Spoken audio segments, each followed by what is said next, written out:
I'd been with Daniel for 3 years. He loved me more than anything, and that was exactly the problem. He wanted to spend every waking moment with me. He'd check in on me all the time, even when I was swamped at work. He wasn't controlling or anything. He let me do whatever I wanted. He just wouldn't give me space to breathe. I thought it was all really romantic at first, but after 3 years of this, I was exhausted. One morning, while I was rushing around to get ready for work, he just kept getting in the way. He could see that I was stressed out, and he knew I had a big meeting that day. But he kept trying to hold me and tell me how beautiful I was. I finally snapped. Daniel, seriously, you need to give me some space. Jesus! I told him not to text me all day. I had to focus on my work. He said he totally understood, but I wasn't sure if I believed him. So I went into work and didn't hear from him all day. My morning meeting went well, and afterwards, I was able to work at my desk without his constant text distracting me. I was so happy that he had finally listened to me. But in the afternoon, I noticed a figure through the window. It was Daniel, standing in the middle of the parking lot. He was just waiting there, watching me. When he saw that I spotted him, he waved cheerfully, as if it wasn't totally creepy to be lurking out there all day. I sent him a single text. Go home. But he didn't. He just kept standing there, with a stupid, pleasant smile on his face. At the end of the workday, I was nervous to go outside. I thought it would be better to leave when everyone else did. That way I'd get lost in the crowd. That was a mistake. He spotted me right away. He ran over and handed me a box of chocolates. They were very melted. How was your day, honey? You look productive. Even though my coworkers were all watching, I screamed at him. I just let it all out, telling him that he was smothering me. I wasn't planning to break up with him when I started talking, but I sort of got carried away. I told him it was over. He didn't react. He just looked at me with a blank expression and then walked away. So that was it. A 3-year relationship gone in seconds. I pushed past my coworkers and drove off. I didn't go home right away. I needed to clear my head first. After an hour of driving and a quick dinner at McDonald's, I went back home. It didn't look like Daniel was there. His car wasn't in the driveway, and all the lights were off. I walked inside, breathing a sigh of relief that he'd finally taken the hint. I curled up on the couch and turned on some reality show that Daniel and I used to watch together. I should have been happy, but all I felt was relief. I know you're seeing someone else. I jumped off the couch. Daniel was standing behind me. I had no idea how long he'd been there. Probably a while. What are you... Daniel jumped over the couch and tackled me to the ground. I tried to fight him off, but he was too strong. He slammed my head against the floor, and I blacked out. When I came to, I could barely breathe. My face was wet. I tried to move my arms, but they were tied to the couch. I was too panicked to understand what was going on. Just tell me the truth. I know you're cheating on me. That's when I figured it out. My psycho boyfriend was waterboarding me. Where did he even learn how to do that? He was a freaking accountant. He peeled the wet rag off my face, and I saw a smirking expression look down at me. I gasped out of breath. So, who is he? I tried to explain that I wasn't cheating on him, that we weren't even together anymore. But he refused to believe me and covered my face again. I realized he wasn't going to let me go until I confessed, but I had nothing to confess. My only chance of escape was to trick him. So the next time he uncovered my face, I told him I was sleeping with someone else, but I wouldn't tell him who it was until he untied my wrists. He stupidly did what I said, probably because he didn't expect me to fight back. Well, I did. As soon as one of my hands was free, I punched him. I was aiming for his face, but I missed. My fist landed against his neck. He toppled backwards, giving me enough time to untie my other hand and race out the door. I ran to my neighbor's house and called the police. By the time they arrived, Daniel was gone. I stayed with my sister after that. I didn't feel safe in my own home anymore. I was able to sleep through the night, but I had horrible dreams about choking in total blackness. The next day, I went back to work as normal. I thought about calling in sick, but I needed the distraction. I made it through the day, but I constantly glanced out the window, expecting to see Daniel waiting for me outside. He was never there. When it was time to go home, my hands were trembling as I walked into the parking lot. I checked the back seat of my car before I entered, just in case Daniel was there. He was. The idiot literally crawled into my back seat and waited for me.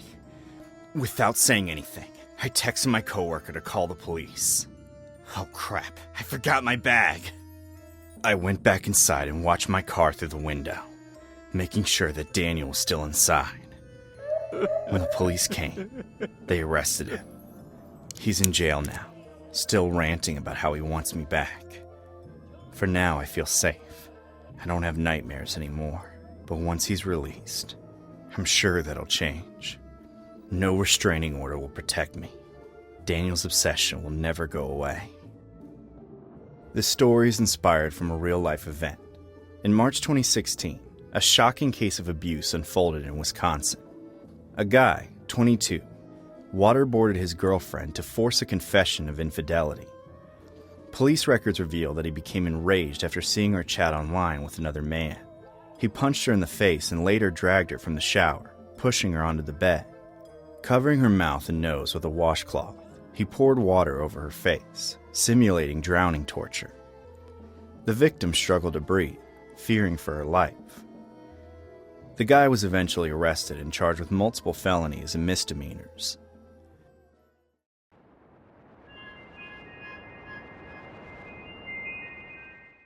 I was a PhD student at one of the best universities in the country.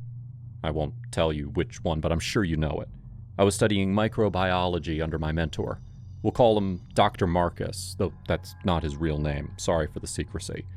Anyway, it was an honor to work with Dr. Marcus. He was one of the top names in our field, and he'd worked on at least a dozen projects that have genuinely reshaped how we view the natural world. The guy's a genius. At least, that's what I thought. I spent 2 years working on my research and preparing my thesis. Dr. Marcus was always supportive, but he was absolutely zero help in the lab. I hit a couple roadblocks, especially in my first year, and I had to figure them out myself. He was too busy going to fundraisers and social events to care about the department that he was supposedly running. Then, finally, after countless hours of work and a lot of help from my other colleagues, I finally had a thesis that I could be proud of. I only gave it to Dr. Marcus out of obligation. I doubted that he'd even read it. It took him 3 days to get back to me. And when he did, the only thing he changed in my research was the title page. He'd given himself credit above my name. I was furious. I would still get my PhD, and I'd still be published, but now my name was an afterthought under the esteemed Dr. Marcus. I went to his office to confront him about it. He was drinking scotch to celebrate our research. He was also on the phone, lining up TV interviews so he could talk about the discoveries. The publicity train was already in motion, and he had absolutely no plan to give me the credit I deserved. Why are you doing this? He finished the call and then gave me a wide smile. He expected me. That's just how academia works, my friend. Think of this as the best lesson I could give you. I tried to tell my colleagues, but none of them had the ability or motivation to do anything about it. Dr. Marcus's dirty tactics were an open secret in the university, and everyone who tried to take him down ended up ruining their own reputations. Well, I wasn't going to just let that happen. I'm an academic, but I'm also a tough country boy from Alabama. Where I come from, you don't let people push you around. So, that night, while Dr. Marcus was lining up more TV interviews, I went to the parking lot and cut the brakes in his car. I guess now you know why I don't want to tell you his real name. I went home immediately after that. I felt pretty excited, though I was also nervous that I'd get caught.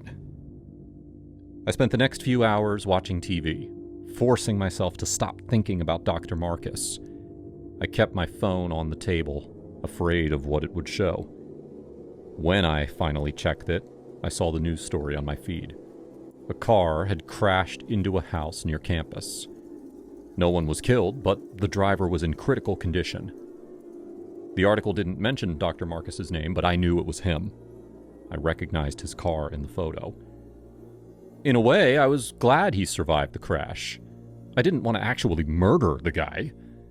But at the same time, his survival could be a problem for me. If he regained consciousness, he'd put 2 and 2 together and know that I had tampered with his brakes.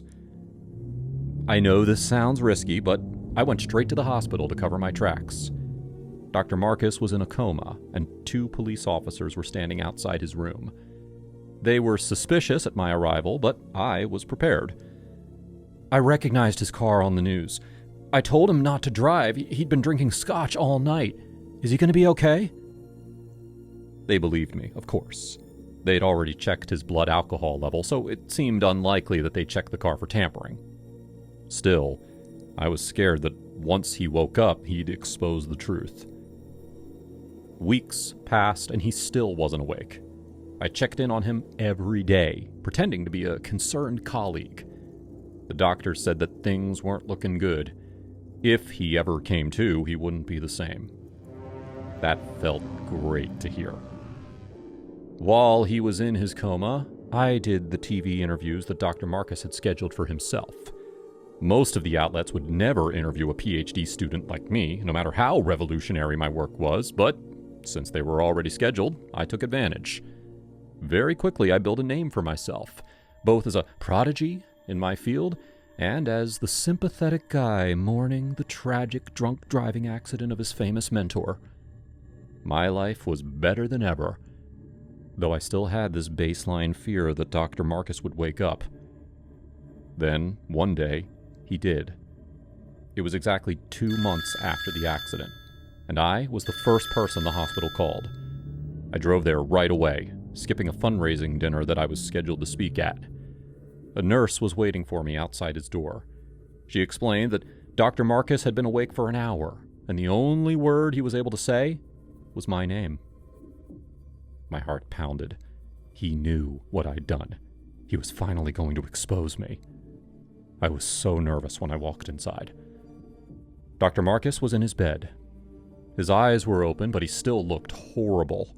His skin was gray and his face was sunken. He turned toward me and muttered my name. "Yes, it's me. I'm here for you." I sat next to him, holding his weak hand and acting sympathetic. He repeated my name again, but I could tell in his eyes that his brain was forever ruined.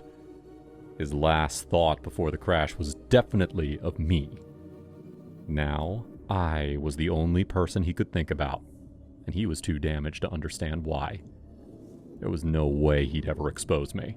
All he could do was say my name. I leaned as close as I could, making sure the nurse couldn't hear me. Think of this as the best lesson I could ever give you. He didn't react. His face was completely blank. I left him there to go back to my fundraiser.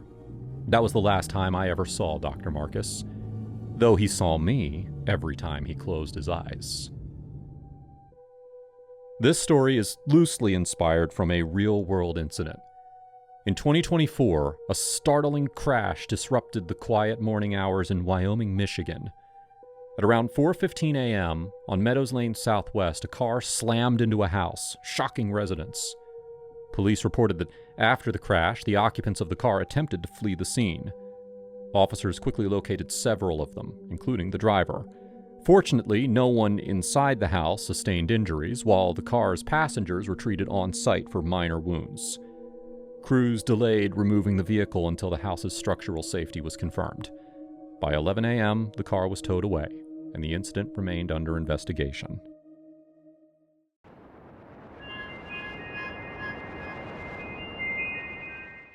I worked at the Weatherton, a historic and supposedly haunted hotel in New Mexico. I managed the bar down in the basement, helped out at the restaurant, and did a bunch of repairs to keep the old building running. The repairs took up most of my time. The Weatherton needed a serious renovation, but the owners didn't want to spend the money. Every day it was something different. Leaky faucets, loose railings, all kinds of stuff. One day, my boss, Mark, asked me to check on the dumbwaiter. They only used it when we had VIP guests, and since a film crew was coming later that day, he wanted to make sure it was working properly. I said, yes, of course, even though I had plenty of other things to do before their arrival. The film crew was for one of those ghost hunter reality shows. We'd already had 3 other similar shows come to film at the Weatherton, and it was the same every time. People would wander around, pretend they heard noises or whatever, and then interview the staff about our paranormal experiences. I personally didn't believe in ghosts, and I'd worked at a haunted hotel for over a decade, but whatever, the crew was paying us a lot. So I dropped what I was doing and I went to the top floor suite. I opened the dumbwaiter, leaned inside, and oiled up the cables. I wanted to get this over with. I stupidly didn't take the safety precautions that I should have, and as I was messing with the cables, I lost my balance and fell straight down the shaft. I landed 2 floors down. My leg was broken, and I immediately passed out from the pain. When I woke up, I didn't remember where I was. Everything was dark, and my ankle was throbbing. Help! Anyone? No one could hear me. I finally remembered where I was, realizing that there was no way to get out unless someone opened the dumbwaiter from the outside. I needed to make as much noise as possible. I screamed as loud as I could. I pounded on the wall. No answer. Nothing.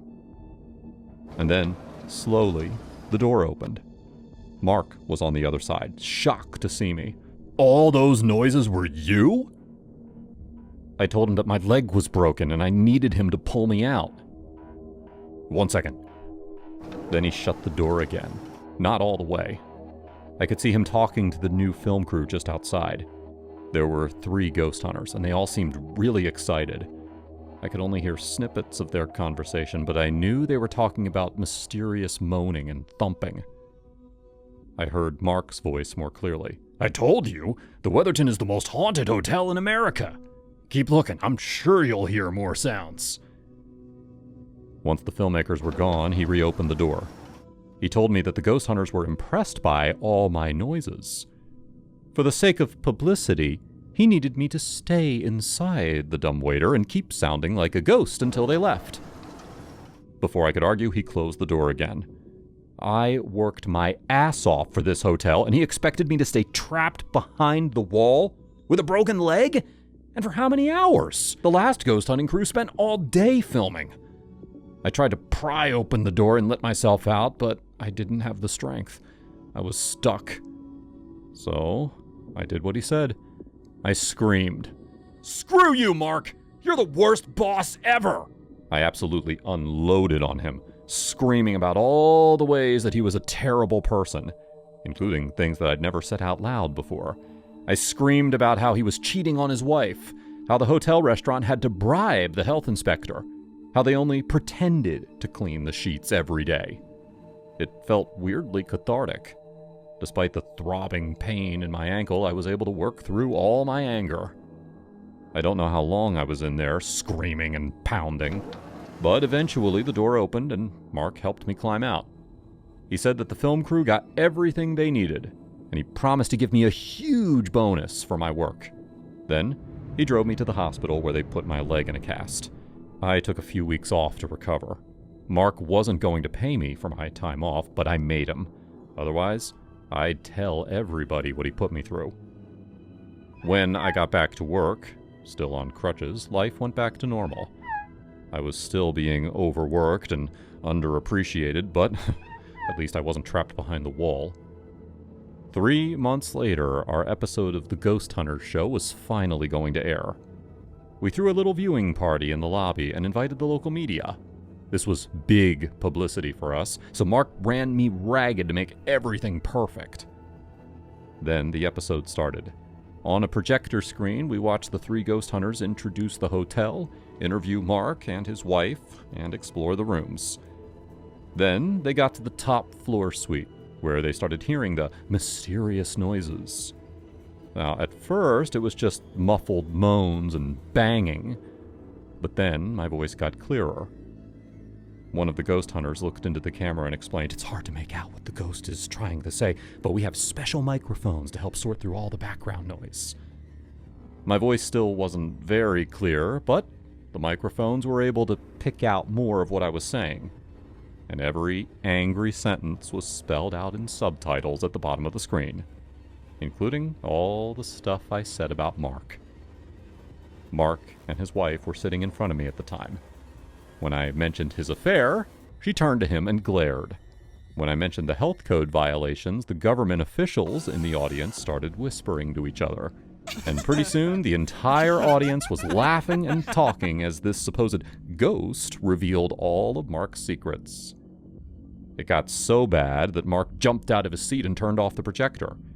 He tried to explain what happened, but he didn't make any sense. Plus, no one could hear him over the laughter. The Weatherton is under new management now. I still work there, but my job is a hell of a lot easier. This story was based on a real-world event and is loosely inspired from it. In 2025, a 32-year-old repairman suffered serious injuries when a dumbwaiter collapsed on him at a private midtown social club on East 54th Street. Firefighters responded at around 12:30 p.m. and had to breach walls to rescue the trapped worker, who remained conscious but was in severe pain. The man had been repairing hoist cables inside the shaft when the dumbwaiter fell 3 stories. He was rushed to NYU Langone Medical Center and listed in serious but stable condition. The city's buildings department issued a cease use order and summoned the elevator company for failing to properly secure the dumbwaiter.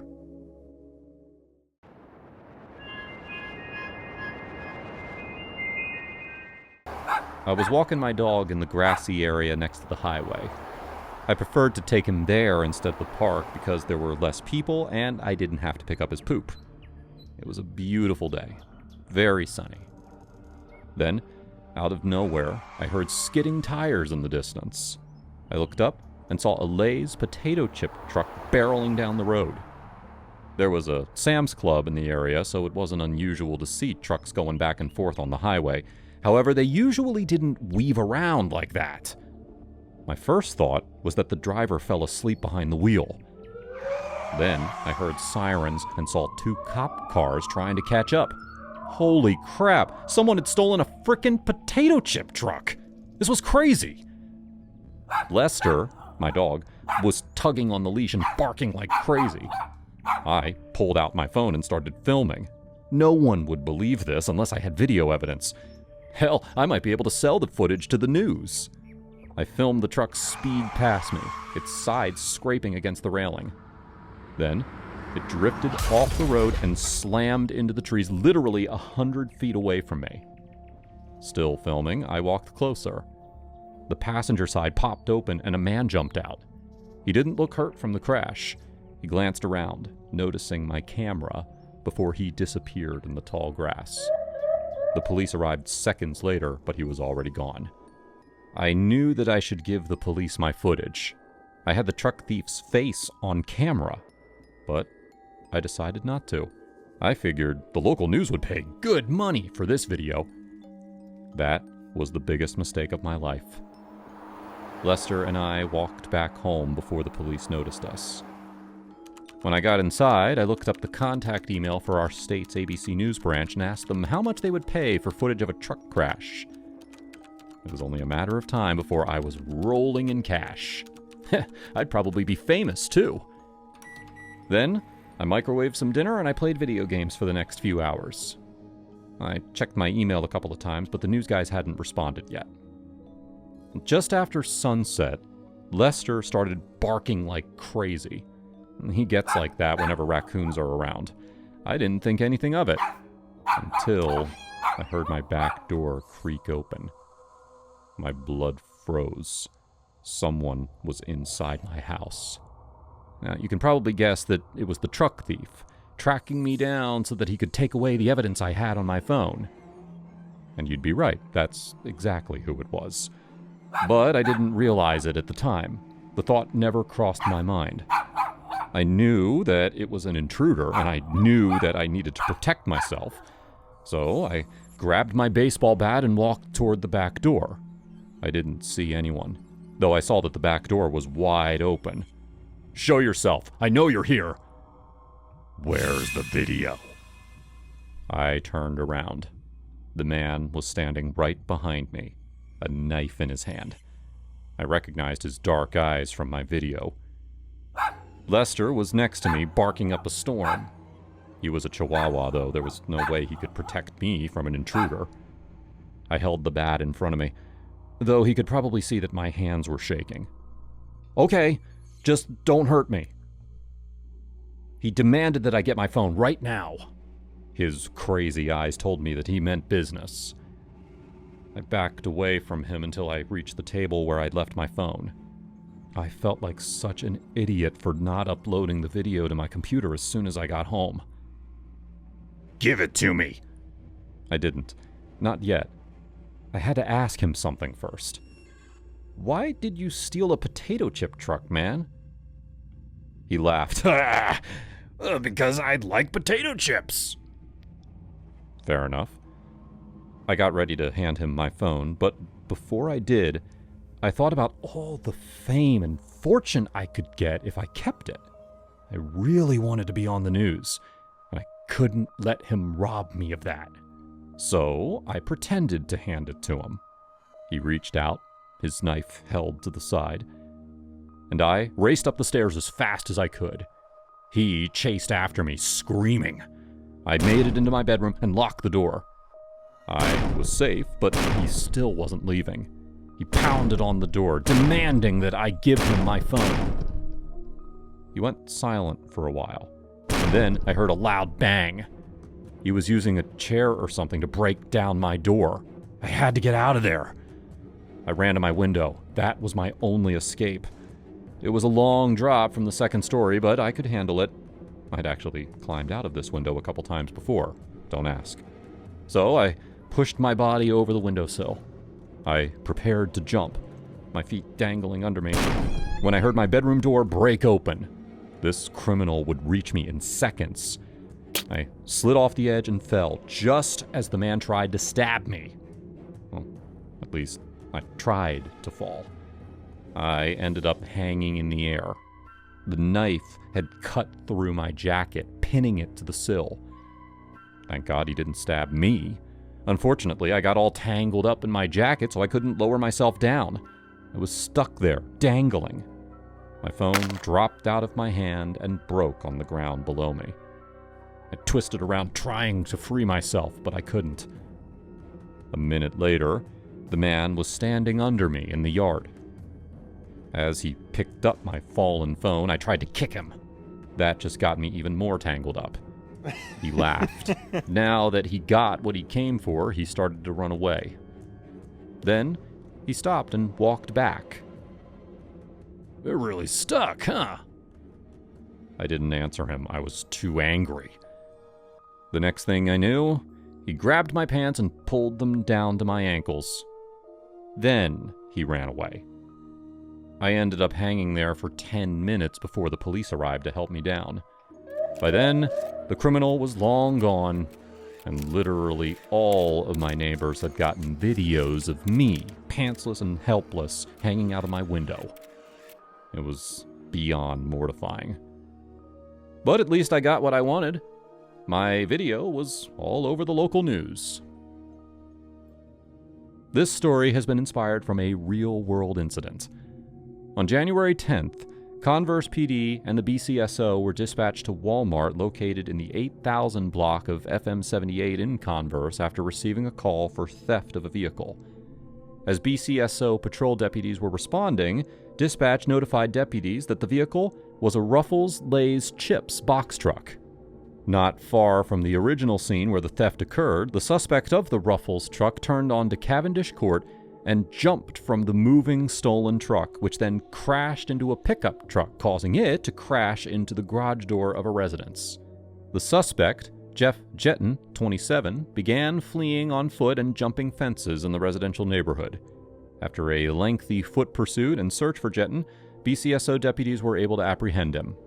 Jetton was arrested without incident.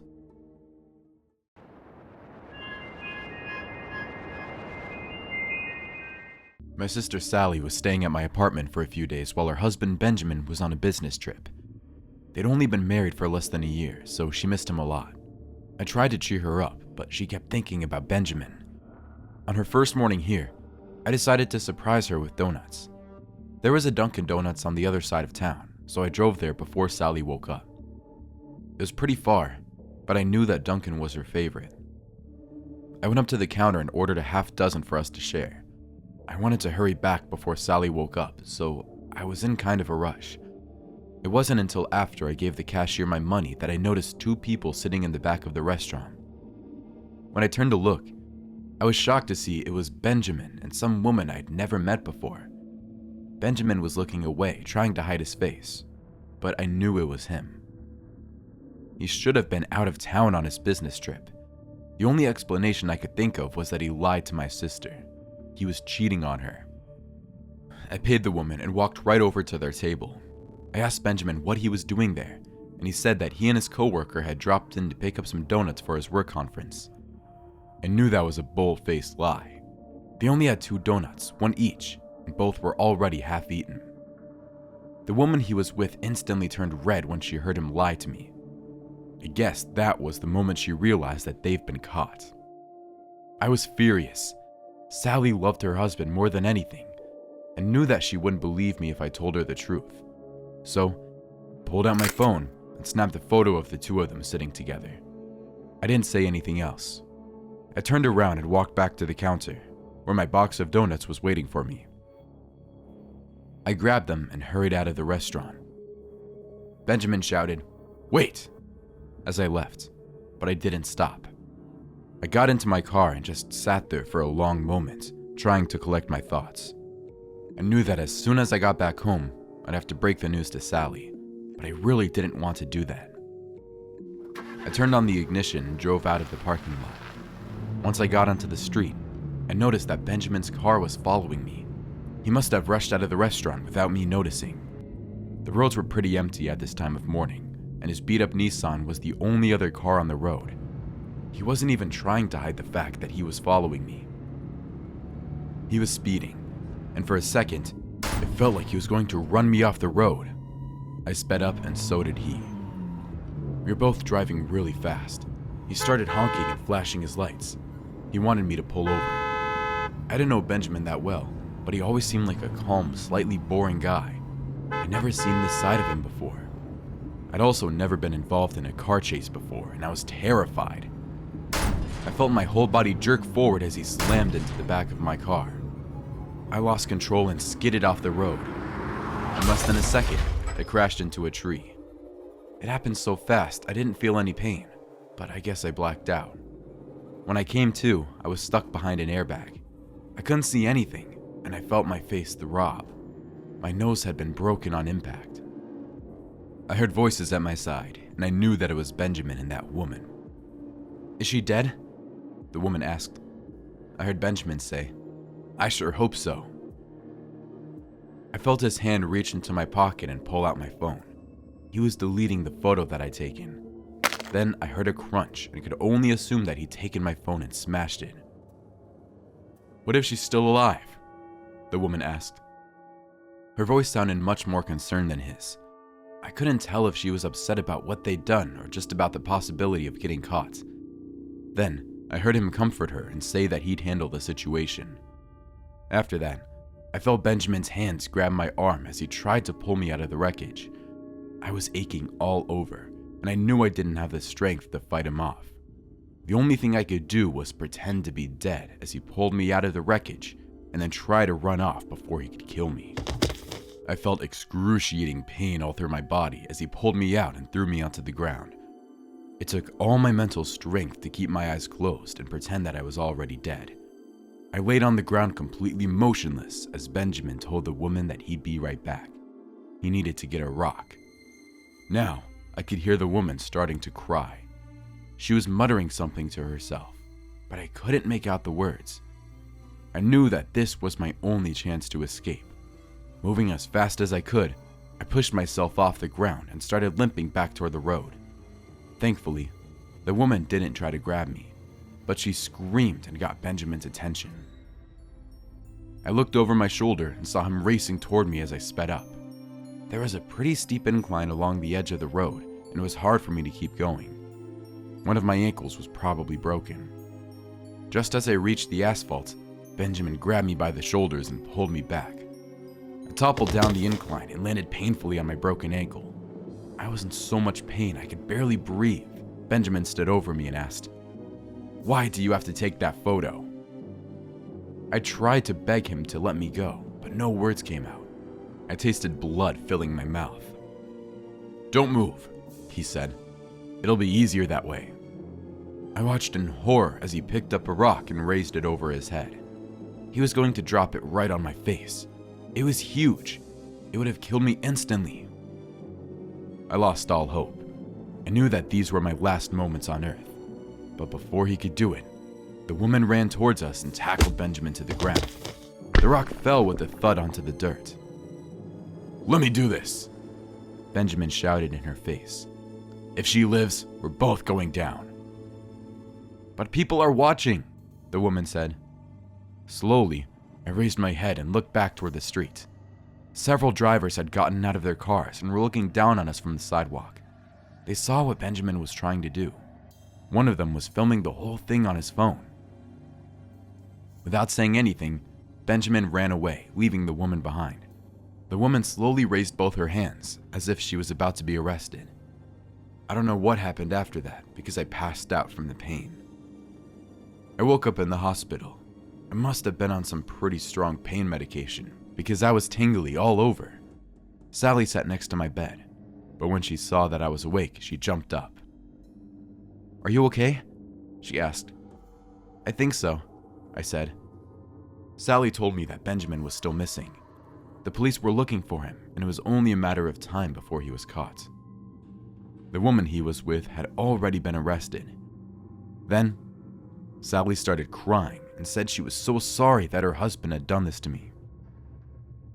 I told her it wasn't her fault. Sally grabbed a paper bag and pulled out a single donut. "Here," she said. "This will make you feel better." I was so happy to be alive. I ate that donut in seconds. It was the best donut I'd ever eaten.